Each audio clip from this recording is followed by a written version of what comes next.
In the Arizona territory, a man's kindness could be a chain, and a debt could cost you more than just your money. It could cost you your soul. The year was 1880, and the San Pedro Valley was a place of dust and promises, where the law was whatever a man with enough guns said it was. And one man had more than enough. His name was Whitlock. His ranch was a kingdom built on fences that sliced through what was once free Apache land. To the folks in town, he was respectable. A man who loaned money when times were tough. But every family that signed his ledger knew the truth. Whitlock's kindness was just the bait on a hook. Ben worked for him. He was an Apache hand, a silent figure who moved through the stables like a shadow. His people had been driven from the mountains, their lands gone, their memories replaced with scars. He worked for Whitlock because a man has to eat. To the other hands, he was invisible. To Whitlock, he was useful. And then one morning, a wagon rattled into the yard. It carried a woman pale and sick from a long illness, and her daughter. The daughter's name was Kate Carter. Her dress was faded, her shoes were thin, but her back was straight. She was there to pay a debt. Her father had died 2 years ago, leaving behind nothing but acres of failed crops and a ledger with Whitlock's name on it. The debt had grown like a cancer, and with her mother too weak to work, Kate had made a bargain. She would work in Whitlock's house, service in exchange for her family's land. She told herself it was just a job, a duty, but her hands trembled. Whitlock stood on his porch, a slick smile under his mustache. "You'll find honest work here, Miss Carter," he said, his voice smooth as oil. "The debt will come down with every week." Kate kept her eyes on the ground. She felt his gaze on her, measuring her, and her stomach turned. The foreman barked an order. "Ben, take the girl to the stables. Keep her from getting trampled." Ben emerged from the shadows of the barn. His eyes, dark and unreadable, met hers for a single heartbeat. Then he turned and motioned for her to follow. The stable was filled with the thunder of horses. It smelled of hay and leather. He handed her a brush and pointed to a bay mare. "Start on the neck," he said. "Long strokes. Don't spook her." Kate tried, but the horse tossed its head. Ben laid a hand on the animal's cheek and murmured something in his own tongue, a sound like wind through tall grass. The horse went still. "You speak to them?" Kate asked, astonished. "They can listen," he said, and turned back to his work. Her hands, soft from a life of farm chores, were soon raw with blisters. She spilled water. She tripped over a halter. But each time she faltered, Ben was there. He never mocked her. He just steadied her, his patience a quiet, unsettling thing. By dusk, every muscle in her body ached. She sat on the back stoop and listened to the sound of his voice drifting from the corrals, a low, steady murmur as he soothed a restless colt. For the first time since her father died, she felt a flicker of something she couldn't name. It felt almost like safety. That night, lying in the small, dark servant's room, the weight of the debt pressed down on her. But through the fear, she remembered the feel of his steady hands on a horse's flank, and the calm in his eyes. Eyes that had every reason to be filled with nothing but rage. Kate's days at the Whitlock Ranch fell into a rhythm of endless work. Sweeping floors, hauling water, scrubbing until her knuckles were raw. But her path always led back to the stables and back to Ben. She was clumsy in his world. The first time she tried to lift a heavy saddle, she nearly fell over. Ben caught it with one hand, his strength effortless. He didn't say a word. He just set it down and pointed to a smaller one, meant for a colt. Another day she stumbled with a bucket, sloshing water all over her dress. He took it from her before it was empty, poured half out, and handed it back. 2 trips, was all he said. She felt the heat of embarrassment, but when she looked at him, his face was calm. He wasn't laughing at her. He was teaching her. Once a horse shied, and its iron-shod hoof scraped her arm, leaving a bright red cut. She hissed in pain. Before she could move, Ben was kneeling beside her. He pulled a clean strip of cloth from his pocket and bound the wound with practiced hands. "You'll scar," he said, his voice flat. "I don't mind scars," she answered, though her voice shook. He tied the knot, his fingers firm against her skin. Their eyes met for a fraction of a second. His, steady and unreadable. Hers, wide with a surprise she couldn't hide. Then he stood and walked away. That night she traced the line of the bandage. His touch had been so gentle, so sure, like he'd tended 100 wounds before.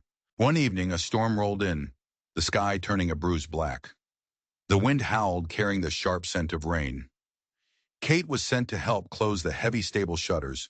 She was wrestling with one when Ben appeared at her side and latched it in a single, fluid motion. Then the sky broke open. They dove into the barn just as the rain came down in sheets, drumming on the roof like 1,000 fists. The horses shifted in their stalls, their eyes rolling. Ben moved among them, his voice a low, calming murmur, his hands gentle.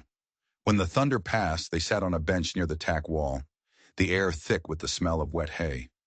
"I never cared for storms," Kate admitted, shivering. Ben leaned forward. "Storms pass. The land remains." "You sound so certain." "My mother used to sing when storms came," he said, his voice quiet. "She said the thunder was the drum of the mountains. She told us not to fear it, only to listen." "What did she sing?" Kate asked, her voice a whisper. He was silent for a long moment. Then he spoke a few lines in his own language. The words were deep and smooth, and though she didn't understand them, the sound itself steadied her heart. "My father used to sing too," she said. "He believed hard work would pay off. He just never figured on debts growing faster than crops." Ben glanced at her, and in that shared look, the truth of both their lives hung in the air. Loss, struggle, the will to survive. When the storm eased, he stood to check the gates. He lifted a heavy wooden bar, tested it, then looked back at her. "You did well," he said. She blinked. "I spilled water and nearly got trampled." "Still," he said, "you stayed." It was the closest thing to praise he had ever given her. In the days that followed, an unspoken understanding grew between them. She found herself watching for him. He always seemed to know when she was struggling, appearing without a word to lift the heavy end of a crate or steady a slipping ladder. At night, she would lie awake and think of his mother's song. She wondered what he saw when he looked at her: a debtor, a burden, or something more. For Ben, the question was just as sharp. He told himself she was just another worker, another face that would soon be gone. But when he closed his eyes, he saw her smile in the dim light of the storm-swept barn, and he knew it was a lie.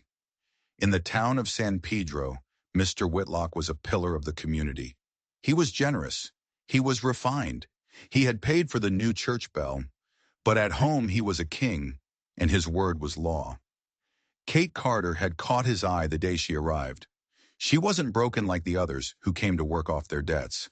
She had a pride that even poverty couldn't erase, and Whitlock saw it as a challenge. He started with small things: a compliment in the hallway, a smile that lingered too long. He would stand too close, his eyes traveling over her in a way that made her skin crawl. Kate would lower her gaze and hurry away, her heart pounding. Ben saw it all. He said nothing, but with every unwanted smile Whitlock gave her, Ben's jaw grew tighter. With every time Kate returned to the stables, her face pale, his hands worked the leather harnesses until his knuckles were white. One evening, Whitlock summoned her to his study. The room smelled of stale cigar smoke and whiskey. He sat behind his large desk, his silver-headed cane leaning against it. "Sit, Miss Carter," he said, that oily smile back on his face. She remained standing. "You wish to see me, sir?"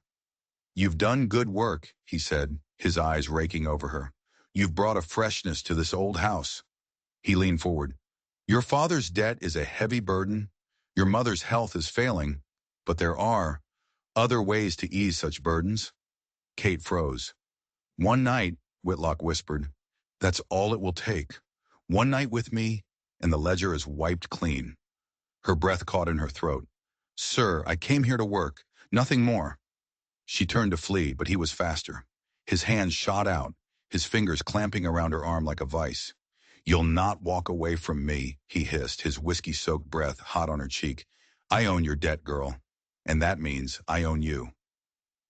Kate ripped her arm free and lunged for the door, but he caught her from behind, pulling her hard against him. The sound of her dress tearing split the silence. She screamed. Ben was crossing the yard when he heard it. He knew that voice. He didn't think. He ran. The study door splintered under the force of his shoulder. He saw Kate struggling, her dress torn. He saw Whitlock, his face flushed with rage and lust. And then Ben's fist connected with Whitlock's mouth. The rancher stumbled back, blood pouring from his lip. "Savage!" he roared, reaching for his cane. Ben's fist landed again, this time on Whitlock's temple. The man sagged, stunned, and crashed to the floor. "Ben, stop!" Kate cried, grabbing his arm. "Please!" Her touch broke through his rage. He stood over Whitlock's unconscious form, his chest heaving. "We have to go," she whispered, pulling at his sleeve. "Now." He looked down at the man who had owned his labor, sneered at his people, and tried to destroy the one good thing he had found in this place. He wanted to finish it, but Kate's eyes, filled with tears and terror, held him back. He lowered his fist. Together they ran out into the dark, rain-swept night, with no idea where they were going. They only knew they could never go back. They found shelter in the cottonwoods by the river. By morning, the valley was already buzzing. At Kate's small cabin, her mother listened to the story, her face grim. When Kate finished, the old woman looked at Ben. "You did right to answer her cry," she said, her voice thin but strong. "Don't let any man's law tell you otherwise." But by midday, the law had already spoken.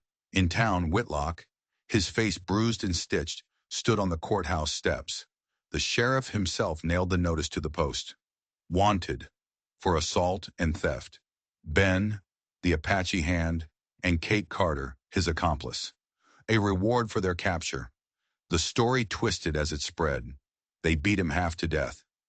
The Indian robbed the office and took the girl with him. He's got allies in the hills, planning an uprising. The town believed it. Whitlock was their benefactor. Ben was an Apache, and Kate was just a debtor's daughter. When Kate slipped into town for supplies, the whispers followed her like flies. The grocer charged her double. A woman at the pump spat at her feet. "My husband says you're a thief's woman," she sneered. "He's the only man who shielded me when danger came." Kate shot back, her hands shaking as she walked away. But not everyone turned on them. The school teacher slipped her a loaf of bread. The blacksmith gave Ben a full canteen when no one was looking. That night, Kate opened her father's old trunk. From the bottom, she pulled out a small, cracked leather ledger. "Papa kept his own records," she whispered. "He swore Whitlock was a cheat." Ben lit a lamp. They turned the pages. Line after line of payments, recorded in her father's neat hand. Then near the end, the numbers became monstrous. The interest climbed without reason. And next to several of the fraudulent entries were two initials. "BR," Ben said, his voice flat. "Bram Rowe, the sheriff." The corruption ran all the way to the top. "Paper lies less than men," her mother rasped from her bed. "Guard it well." Just before sundown, 3 riders appeared, Sheriff Rowe and 2 deputies. "No need for worry," he called out, his smile not reaching his eyes. "Just come to the courthouse tomorrow. Give your statements." Kate stood in the doorway, the ledger hidden under her apron. "We'll be there." Rowe tipped his hat, but his eyes were cold as he looked at Ben. "Savages don't fare well before a judge. Mind yourself." Then he rode off. Kate closed the door, her heart hammering. "He thinks we'll come with nothing but our word." Ben placed the ledger on the table. "Then we will come with more." The wind howled outside. They knew a different kind of storm was coming. But for the first time, they weren't defenseless. They had the truth, and they were going to make it heard. The morning of the hearing, the town square was thick with onlookers. They came to see the scandal, the downfall of the debtor's girl, and the Apache hand. Kate walked with her mother on her arm. Ben walked a step behind, the ledger clutched in his hand. His eyes scanned the rooftops, watchful. At the courthouse door, Sheriff Rowe and Whitlock were waiting. Whitlock's face was a mask of false sorrow. "Miss Carter," he said smoothly, "bold of you to show your face. Perhaps your boldness will shorten your sentence." "Perhaps the truth will," Kate replied, her voice steady. Inside, the justice of the peace called the room to order. Whitlock told his story, a practiced tale of betrayal and theft. When he finished, the room murmured with sympathy. Then Kate stood. Her voice shook at first, but grew stronger as she read from her father's ledger. Payments made, interest forged, and then she showed them the final pages. the ones with Sheriff Rowe's initials next to the fraudulent entries. Gas filled the courtroom. Rowe's face turned beet red. "Forgery!" he barked. "Savage tricks." "Those marks are yours," Ben said, his voice cutting across the room. "And there are other books, other families." Before he could say more, a shout came from the street. Riders, 3 of them, thundering into town, rifles across their saddles. Whitlock's hired guns. The courtroom exploded into chaos. People dove for cover. Ben shoved Kate and her mother toward a back room. "Stay down," he ordered, and slipped out the door. He moved through the courthouse corral like a ghost. One of the gunmen was searching the stalls. Ben dropped a loop of rope from a high beam, catching the man's boot and jerking him off his feet. His rifle fired harmlessly into the dirt. Another gunman came running. Ben snatched a short, powerful Apache bow he had hidden in the hayloft.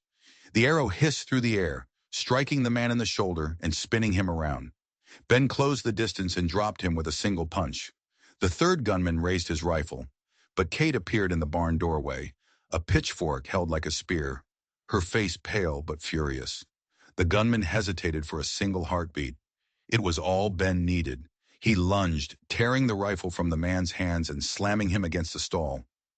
Silence, broken only by the nervous stamping of horses. Then a new sound, the steady, disciplined tread of boots. A tall man in a long coat with a federal star pinned to his chest stepped into the square. U.S. Marshal Briggs. His deputies fanned out, disarming Whitlock's men with brutal efficiency. "What's the meaning of this riot?" the marshal demanded. Kate ran forward, holding the ledger high. "The meaning is theft and lies," she cried. "This book proves Whitlock forged my father's debt, and Sheriff Rowe helped him. They sent these men to silence us." Whitlock blustered, his face purple. "Slander. You take the word of an Apache and a—" The marshal cut him off. "I'll take the word of figures written in black ink, and I'll be taking testimony under oath." He fixed his cold eyes on the rancher. "Mr. Whitlock, Sheriff Rowe, you'll both come with me." Rowe sputtered, reaching for his badge. "You can't." The marshal's hand dropped to his revolver. "I can, and I will. The law in this territory isn't a toy for rich men to play with." Hands bound, Whitlock was led away, his silver cane clattering on the steps. The townsfolk who had praised him now stared in the stony silence. A few spat in the dust as he passed. Kate's mother wept quietly. Kate stood tall, tears of triumph in her eyes. And Ben stood beside her, his knuckles bloodied, but his gaze steady. The marshal turned to him. "You've done this territory a service. Your name will be cleared." Ben just inclined his head. Words felt small after the storm they had weathered. As the sun set, the richest man in the valley was hauled away in chains. And for the first time, Kate and Ben stood not as fugitives, but as victors. When the dust settled, San Pedro was a different town. Whitlock and Rowe were gone, carted off to face a federal judge in Tucson. The valley felt quieter, cleaner, but trust, once broken, is a hard thing to mend. Kate and Ben walked home the next day. Men who had sneered now tipped their hats. Women who had whispered now fell silent as they passed. At the cabin, they shared a simple meal. "We have our names back," Kate's mother said, her voice trembling. "That's more than most get." Ben looked out the window. Names are only the start. He stayed. He worked, not just on the Carter land, but for neighbors. He mended their fences, gentled their horses. Men who had called him a savage began to call him dependable. Kate, free from the ledger, began teaching the town's children to read. Some mothers whispered at first, but their children came home with stories of her kindness, and the whispers faded. Her mother lived to see the cabin repaired, the garden bloom again. "Peace is a rare gift," she said one evening. "Hold it close." Slowly the town began to heal. Neighbors started stopping by, not with suspicion, but with pies and offers of help. The valley, once a place of struggle, began to feel like home. One evening, as the sky burned with the sunset, Kate and Ben sat on the porch. Fireflies blinked in the grass. Kate leaned her head against his shoulder. "I never thought," she whispered, "that debt and shame could lead to this." Ben's hand closed over hers. "Pain can build walls," he said, "or it can build shelter. We chose shelter." "With you," she said, her eyes shining. I feel like I've found a place that can't be taken away." He kissed her forehead, and in the quiet of the evening, words weren't needed. Years later, the Carter cabin had become a small ranch. Orchards grew where there had once been only dust. Ben and Kate raised children who knew their mother's hymns and their father's Apache songs. They were not rich in coin, but in something far more valuable: respect, trust, and a love that had been forged in fire. At dusk, they would often ride to the ridge overlooking the valley. One evening, Kate turned to him, her hand in his. "Do you remember when you told me storms pass, but the land remains?" He nodded. She smiled. "We are the land, Ben, and the storm is finally behind us." He drew her close. Below them, the valley lay quiet, no longer a place of fear, but of belonging. They hadn't erased every old prejudice, but they had built what Whitlock's gold could never buy: a home. Thank you for listening to this story of courage and redemption. If you believe that one person's integrity can change the world, do me a favor and hit that subscribe button. It tells us you want more stories that matter.